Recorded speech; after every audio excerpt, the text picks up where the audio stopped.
Sud Radio Bercoff dans tous ses états. Et l'opportuniste de Monsieur Jacques Dutronc, bien sûr.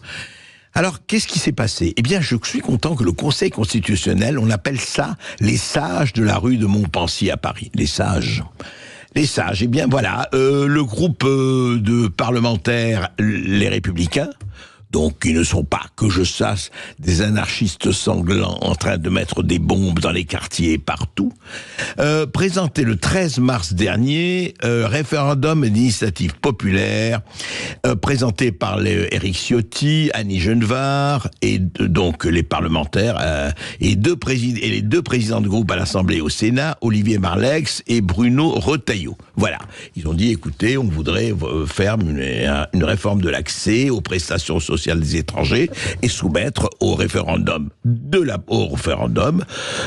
populaire, effectivement, soumettre aux Français est-ce qu'il faut conditionner le versement des prestations sociales non contributives à une durée minimale de séjour de 30 mois à 5 ans, transformer l'aide médicale d'État en aide médicale d'urgence, supprimer les réductions tarifaires prévues dans les transports en commun pour les étrangers en situation irrégulière, intégrer les centres d'hébergement des étrangers dans le compte des logements sociaux et rendre impossible le maintien des déboutés du droit d'asile dans les hébergements prévus au titre du dispositif national d'accueil.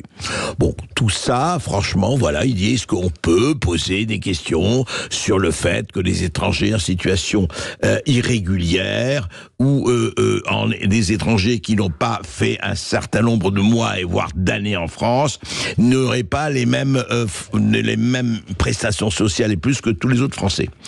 Eh ben, écoutez, il y a 125 sénateurs et 65 députés qui ont appuyé effectivement la proposition donc de RIP, de référendum d'initiative populaire. Eh bien là, le Conseil constitutionnel a dit non, ça va pas, ça ne répond pas, les garanties de conformité ne sont pas là. En subordonnant le bénéfice aux prestations sociales, etc., du moins 5 ans, bien, c'est pas tout à fait ça, ça porte atteinte aux exigences constitutionnelles du premier, etc. Voilà. En fait, c'est très intéressant parce que ils avaient admis, le Conseil constitutionnel, pour estimer qu'il fallait au moins 5 ans et 30 mois. Alors aujourd'hui, ils disent c'est disproportionné. Non, c'est trop long. Voilà.